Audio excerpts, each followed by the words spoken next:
What's up? This is Hoppe Hour. I am your host, Ryan Hoppe. And from the Eric Zane Show, the one and only Eric Zane is on Hoppe Hour. What's up, dude? It's a lot, Ryan. It seems like podcasting makes one very, very busy. A lot. Busy work, But you know what I notice about you? I notice that a lot of times when people begin podcasts or any venture ever, it seems like a lot of times they sort of forget about their family and their friends. And it seems like you're the one guy I see who is able to split it 50-50 to give attention to your daughter, your wife, your son, your grandkids, and in doing your podcast. Yeah, and I think a lot of that has to do with the fact that I'm not working a second job. I'm only podcasting. So, that kind of helps that balance, I guess, So, yeah, I got to spread it out. If I sat here because half of what I talk about is family-based, is like relationship-based and funny things that happen, because that's the one thing that every listener can relate to is that fun stuff. And so many things happen to the average person every single day that would make a great story. I mean, it's unbelievable. And all you got to do is figure out a way to tell it, and you're in. That's it. How often does something happen within your family where they go, okay, Dad, can you just not talk about this? Rare. For some reason, they let me get away with a lot. Most of the time, I'm not. If it's something really bad, I don't even think about, or really embarrassing, I don't even think about talking about it. Yeah. And they don't, and there seems, and everybody seems to know and stays in their lane, and I stay in mine, and so we don't have a problem, because I don't, if Madison's talking on the wrong end of the cell phone, that's funny, and she'll let me tell that story.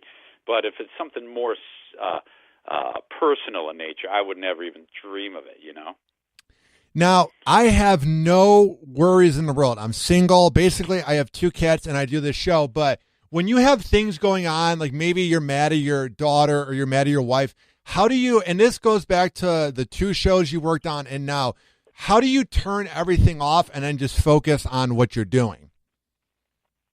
Well, for me, a lot of it has to do with, because not only do I record the audio of my show, but I also put it on Facebook Live. Yeah.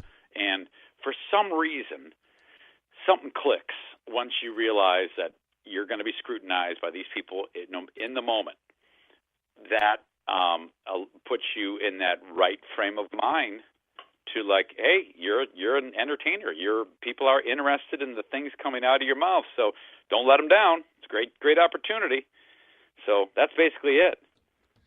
Now, you're a religious guy. What do people at your church think about, like, everything you've done in radio?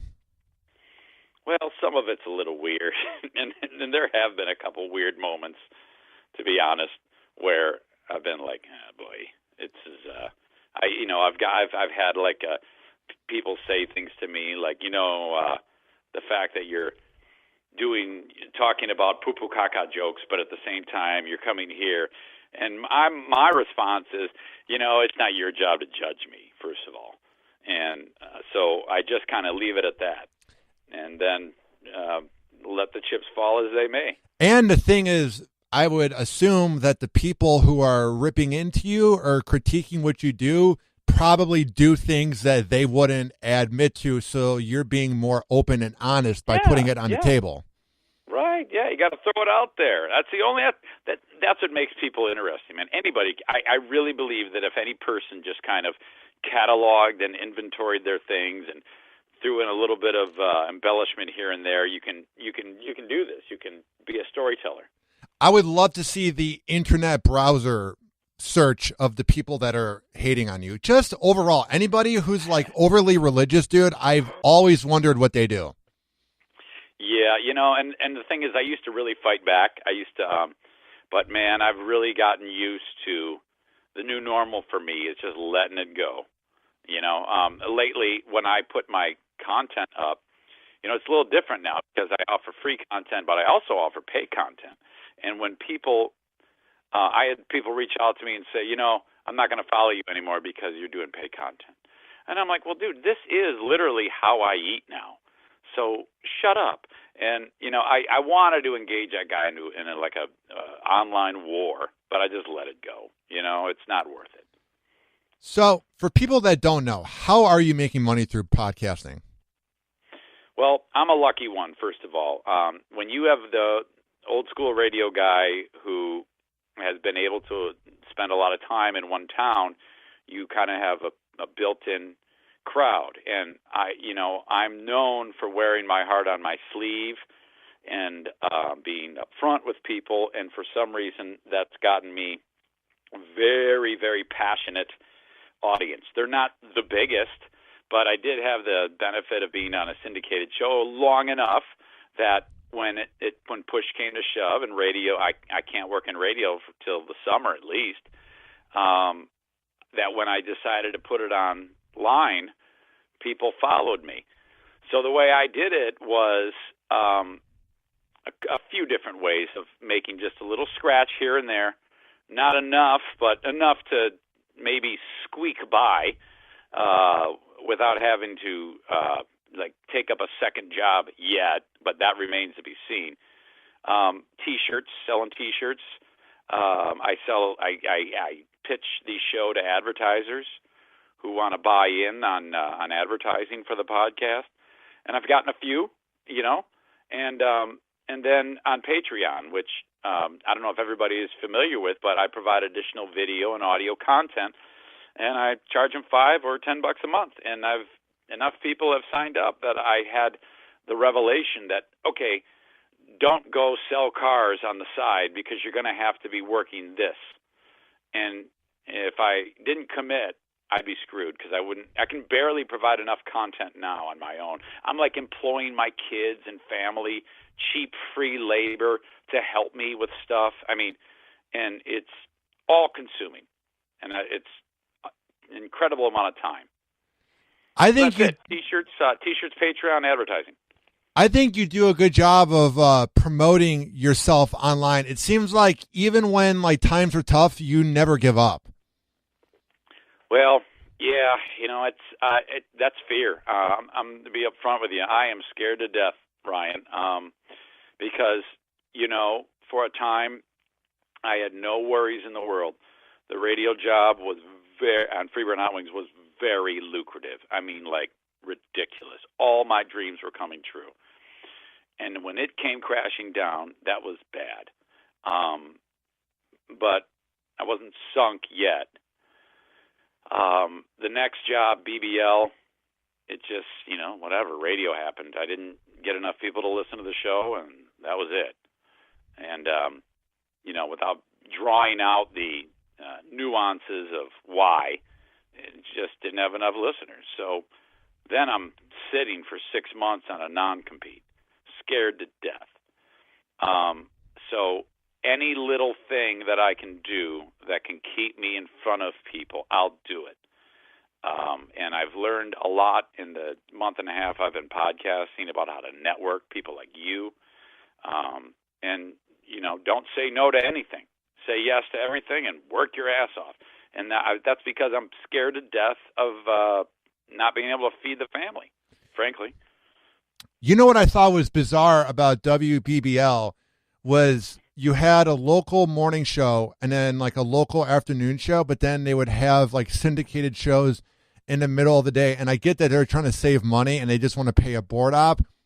But I just don't get how radio, especially with sports radio, when it doesn't do well, it's some markets, I would say Michigan, want to just hear about Michigan sports. That's what I didn't get.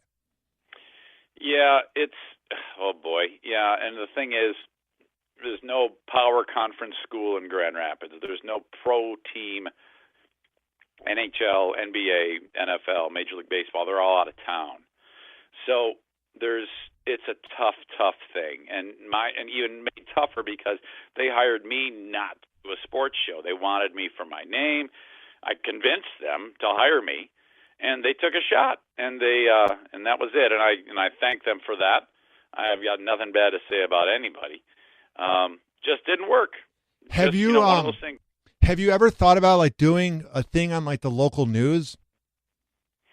Yeah, I met with some folks at the TV station here, and had a really good meeting, and I was so optimistic about it, and then like everything, you just don't hear anything, and what ends the meeting with this? Oh, there's a spring in my step. They want me to do this or they do that, so I'm just kind of waiting, and who knows, maybe it'll still pop, but I gave it my best in the interview, and they seemed happy with the possibilities, but I'm still waiting on that. You know what I think you should do? Because you were bringing up Anthony Cumia when I was on your show last week. What I think you should do is make like the Eric Zane Media Network and call it like Zaniacs or Us. I don't know. I'm just coming up with an idea, but something like that. You're preaching to the choir. I'd love that, and I'm getting there.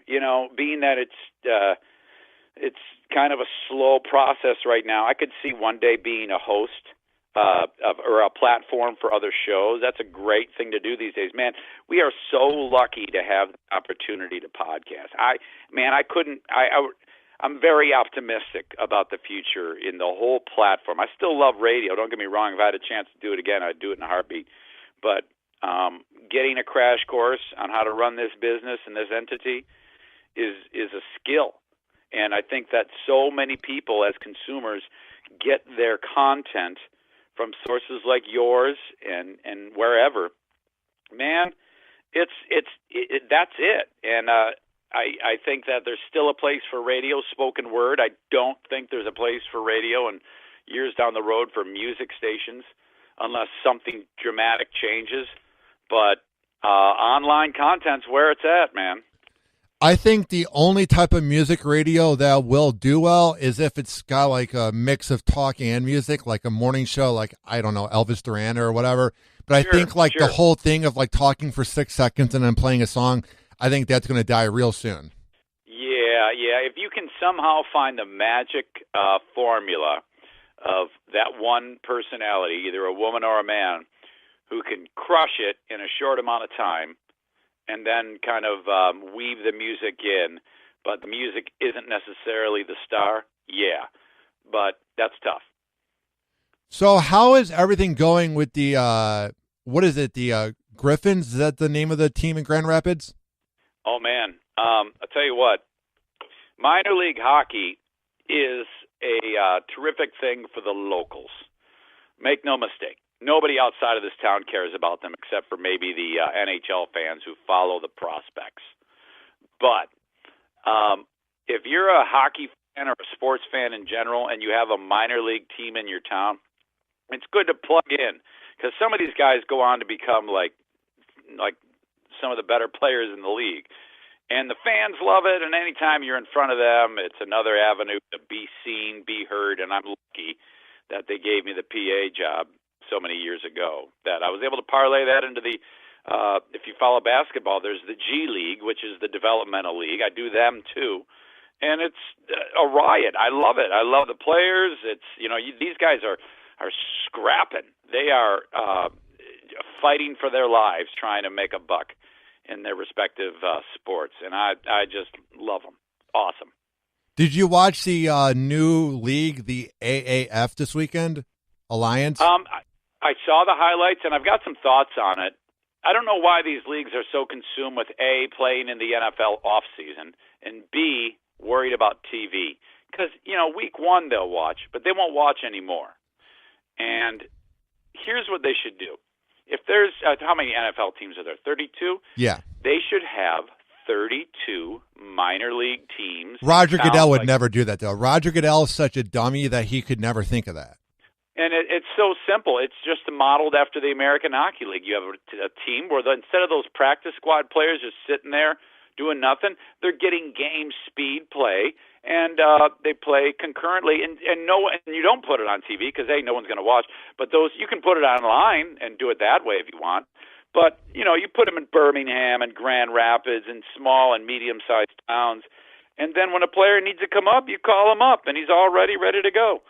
But to act like this is a new league and people are going to care, and it's ridiculous. You know what I thought was bad about it was the graphics and how it was filmed.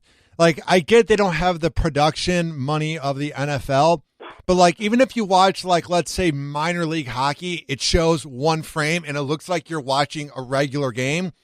I don't know what they were doing with the camera angles during the Alliance, but when you're watching the NFL, it shows one frame, like what you're watching with the game, and it might show a different angle if you're watching a play that just happened.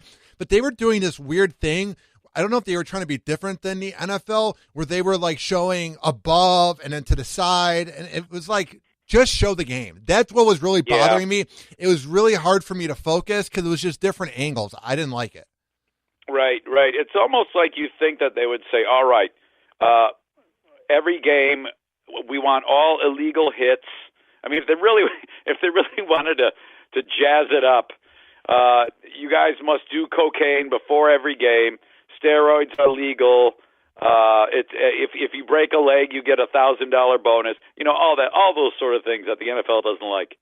You know what I think is going to be good, because it's going to be hilarious, is the XFL. I think that's going to be magnificent, because with the money that they have from the WWE and that maniac Vince McMahon, with his legacy, he wants to do this right the second time. You remember back to the first one, don't you? You were probably very young. I remember it being on TV, though. Dude, yeah, everybody said that then, too. And the fact now that I forgot about it, as soon as you said it, I went, oh, God, I did forget about that.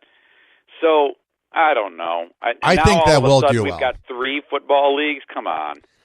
I think the XFL will do well in the markets that don't have things going on. You know what I'm saying? Like, there's going to be a Tampa team, and in the offseason, I think they're going to dig it. Like, I think, like, if they were to put a team in Los Angeles, nobody would care. But I honestly think this is going to be so hilarious that it's going to be like the WWE. Like, that's what's going to make it get the crowd, is that people love wrestling. But with, like, this alliance, it's like I didn't know what I was watching. It was very confusing. I don't know what happened. I don't know if you saw quarterback Christian Hackenberg, whose name fits because he stunk. And I don't think he played it down in the NFL, but he used to be a backup for the Jets. He was mic'd up on the opening weekend, and he kept swearing because I think he was like 3 out of like 25 or something. He just was a real awful, got an awful game. And he kept swearing, like dropping F-bombs on TV and GDs. It was classic. You know what was depressing was watching, because I saw them tweet, the Alliance, Trent Richardson touchdown, and I went, that's really depressing that he went from Bama to the Browns, did nothing in the NFL, and now he's being pumped up by the Alliance. I felt really bad for him. It was depressing. Yeah, you're right. I do that too. Talk about downward spirals of careers when players do that. I feel the same way. I feel bad for Johnny Manziel. I'm the guy who roots for Johnny Manziel. You know what I mean? Provided he's cleaned up his act, because I know he had a whole bunch of weirdo stuff going on. But I'm always the guy who roots. Like every time I hear about, who was the name of that quarterback for Texas? Vince Carter. This dummy, he just again got popped for a DUI. And I was like, oh, man, that guy was so good at Texas. How in the hell did he just collapse? Well, the thing with Vince was he actually was good. He just didn't have any fundamentals. But the thing with Johnny Manziel, dude, he couldn't even do anything in the CFL. If you were watching highlights, he had 4 interceptions in his first half or whatever. It was one of the games. And I think it was the first half. I just don't think Johnny's good. And I think, who's the quarterback for the Browns? I'm drawing a blank. Oh, geez. There's about a million names. It's the dude who won the Heisman from Oklahoma. Looking it up right now. I don't know why I'm drawing a blank. Usually I know this. Blah, blah, blah, blah, blah, blah.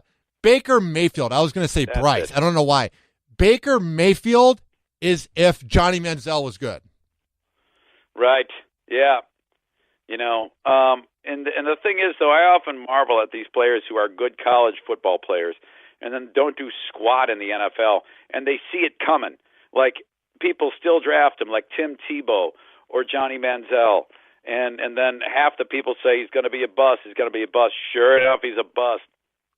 I thought it was weird that the Broncos signed Joe Flacco. I was like, it's not 2011. Why would you want him? He wasn't good enough to be the quarterback on the Ravens. I thought that was very confusing. Yeah, what did they give up for him? A second rounder, a first rounder?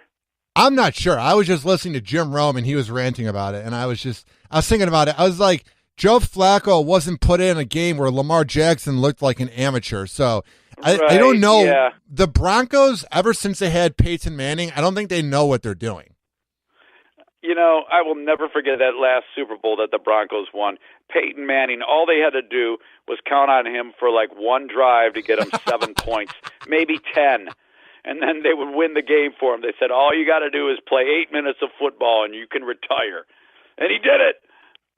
You know what's funny? I'm liking this sports talk we're having, but I listen to sports talk here and there. Oh, man, I can't imagine doing it for like 5 hours a day. That'd be nauseating. Listen to this.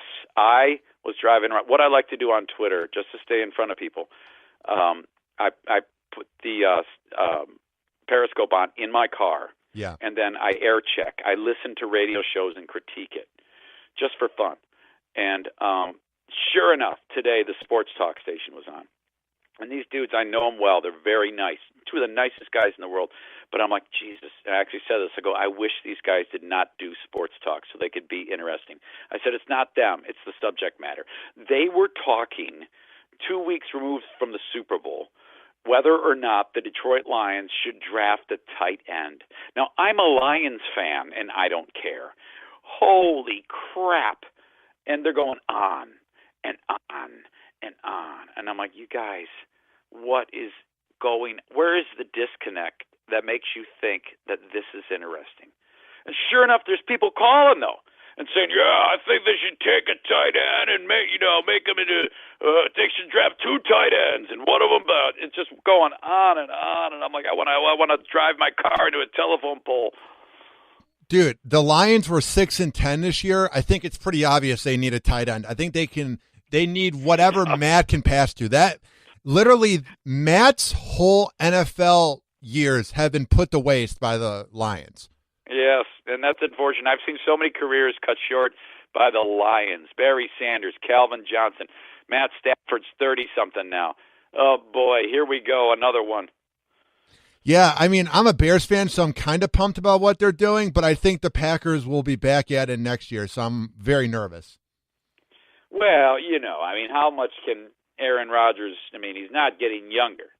The Bears got Trubisky, and that guy's a beast. Is he?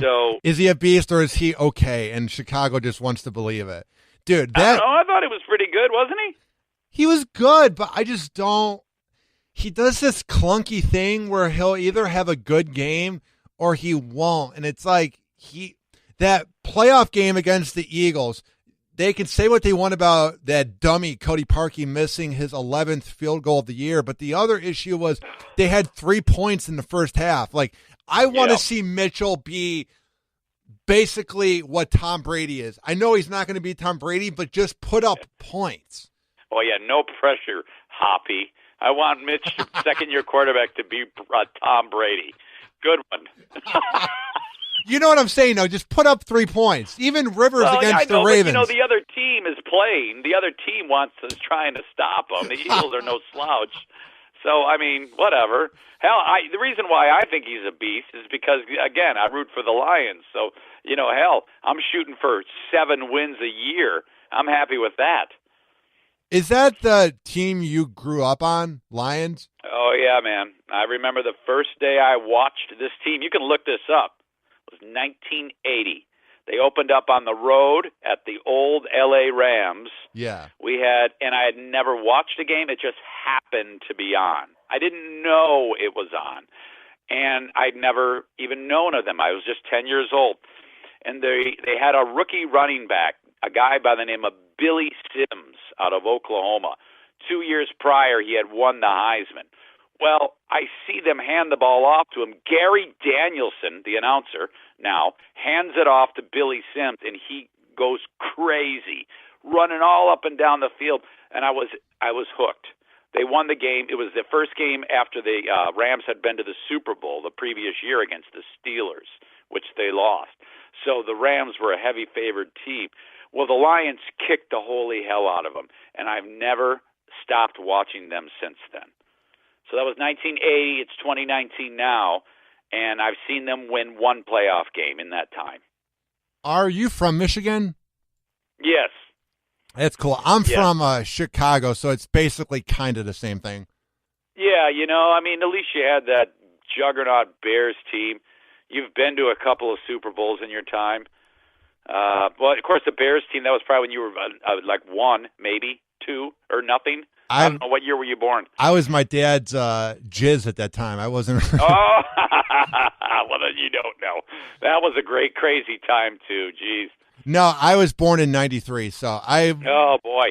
But I got spoiled. I had the same thing you had where you just said that you watched the Lions win the first time you watched. The first year I watched the Bears, the first year I watched the Super Bowl was like 13, 14 years ago when the Bears went to the Super Bowl.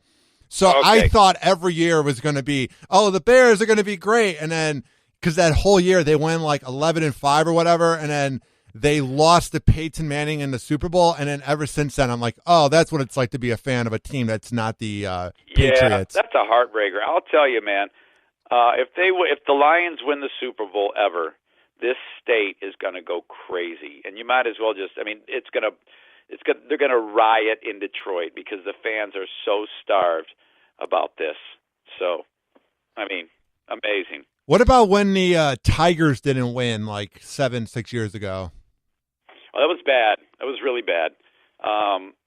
They had great expectations for that team, and then it just kind of withered away. I think they got swept in the World Series by St. Louis, but people were stoked at the time. They thought they were going to win it all. I remember when they won in '84, way back then. That was an unbelievable time. Big Stanley Cups, those were huge. NBA Finals, Pistons won several titles. But the Lions, no way, man. Do you remember good old Malice at the Palace with Ron Artest? Oh, my God. Free beer from my show 2 shows ago, he was at that game. You serious? He was there. It was crazy, man. What a thing. Because I remember getting in bed and turning on the TV, and it was just starting to calm down. And then the ESPN caught me up quickly as to what happened there. And I was like, holy crap, what a thing. Ben Wallace, who was involved in that, he's the one who shoved our test. He way overreacted. He lives here in Grand Rapids now. He's a part owner of the team that I work for, the Grand Rapids Drive basketball team. So I see him quite regularly. Oh, my God. That's crazy because I remember hearing about it, but then I didn't see it until like the videos began going on the internet maybe 4 years later, because that was like 2004, and you really couldn't watch videos on the internet until like maybe 3 years after. And the first time I saw it, I was like, this is the craziest thing I've ever seen. Yep, it was stunning. You know what? I'm not going to lie to you. I loved that. It was so much fun to watch it. When I get bored, I turn that on, and it makes me so happy to see. Everybody was talking about how terrible that was. That, to me, needs to happen more. I loved it. Yeah, dude. I hope that doesn't make me a bad man. I think it just makes us guys. Women wouldn't get that, but us dudes just like watching fights and things like that. Oh, my gosh. Awesome. And then our test goes and slugs the dude who didn't actually throw it. So, and in fact, if you go back and look at this, anybody in the audience or you, he runs right by a guy wearing a blue shirt with a cap on. That was the guy that threw it. And he ran right by him and went after this little dude and started pounding him. And the guy with the hat ended up pulling him off of the dude. And the guy with the hat got in big trouble. He might have served time for that. I think he got banned and wasn't allowed to like go to a game again. I think that's basically what the punishment was. He might have had like a fine or something. It was a big deal around here, especially the Detroit area. But man, I was stoked. I was like, this is awesome. What do you think about the team now with Blake Griffin? I don't follow it at all. I am not interested in the NBA. I love it. And I don't know how that happened. Yeah. Because I'm interested in the D-League team that I work for because I love the gameplay and I like the players. but I'm not interested at all in basketball these days. And I don't know what basketball did to lose my interest, to be honest with you. I couldn't pinpoint it.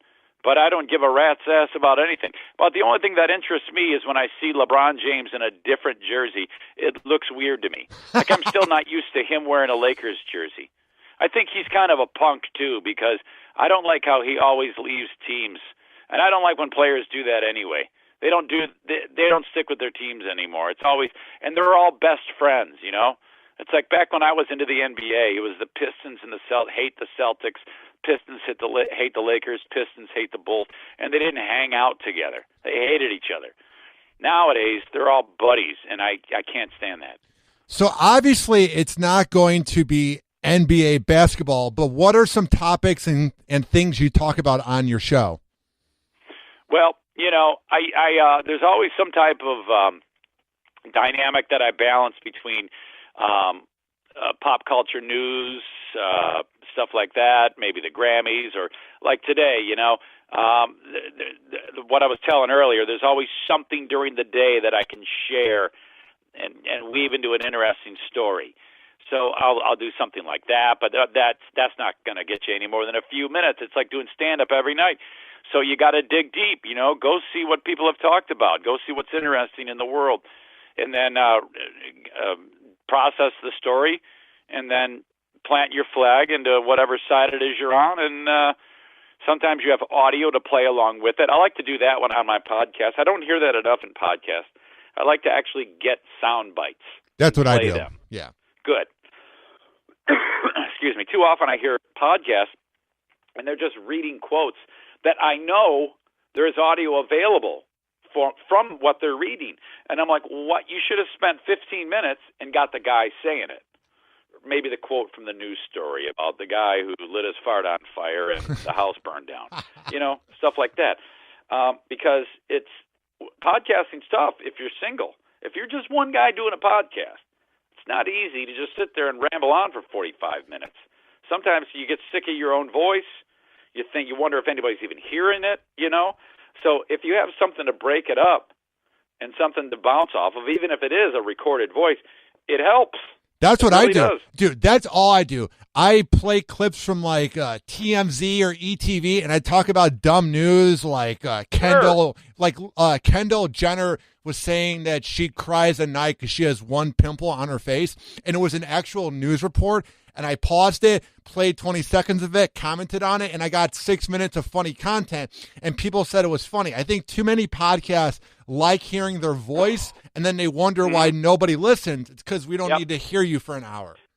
Yeah, it's like I couldn't agree more, man. I have people I know who do podcasts, and they're being snarky to each other and really cool to each other, and it's like, son of a bitch, man, put some urgency on this. Quit wasting everybody's time. And that's why your podcast is 3 hours long, because you're not doing anything. You can make this thing 40 minutes and it'll smoke if you quit being an asshole and do it normally. You know what I mean? I've listened to one podcast, from beginning to end, and that's it was an interview that Joe Rogan did with Ted Nugent. And that's the only time I've listened to, whenever I see these mega shows that are that long, I can't do it. I just can't get through that much. Now, maybe that's just me. If I'm working at a factory processing, 8 hours worth of content, sure. But I don't have the time to listen to that. Dude, I don't know what it is.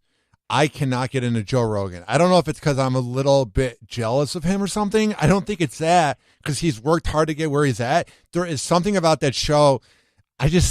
I'm good. I feel like he has this like godlike authority where, because he has such a big fan base and he's such like a big dude with huge muscles, that he thinks everything he says is like right. There's something about it that I'm just like, I'm good. Yeah, I understand. I can see where people would say that, and I don't regularly frequent him. There's one that I regularly frequent. It's comedians Mark Norman and Joe List. It's called Tuesdays with Stories. It's a 1 hour podcast, and it's just two comedians sharing funny shit that happened to them and telling in a story, telling a story. And some of it's funny, some of it's not, but it moves. It doesn't bore me. And when it sucks, they say, God, we suck. And I like that. It's honest. and they don't dick around, and it's 1 hour a week, and that's all I got to worry about.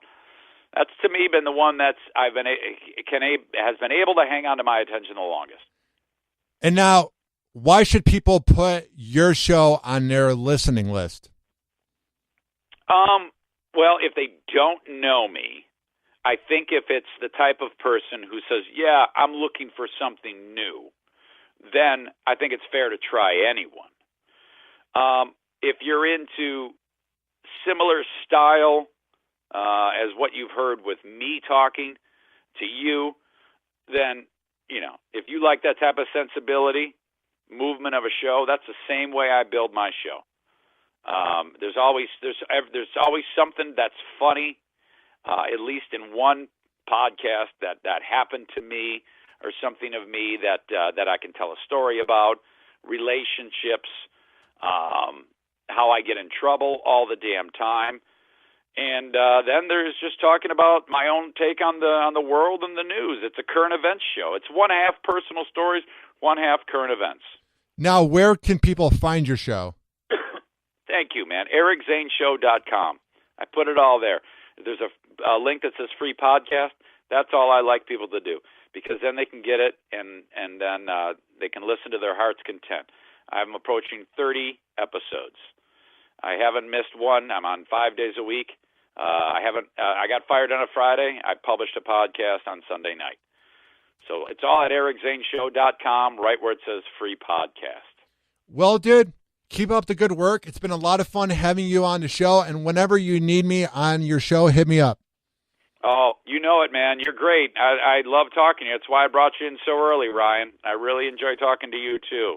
And thank you for the chance. Awesome, dude. Thank you, bro. Okay, peace. All right, see you, dude. Bye-bye. Happy Hour.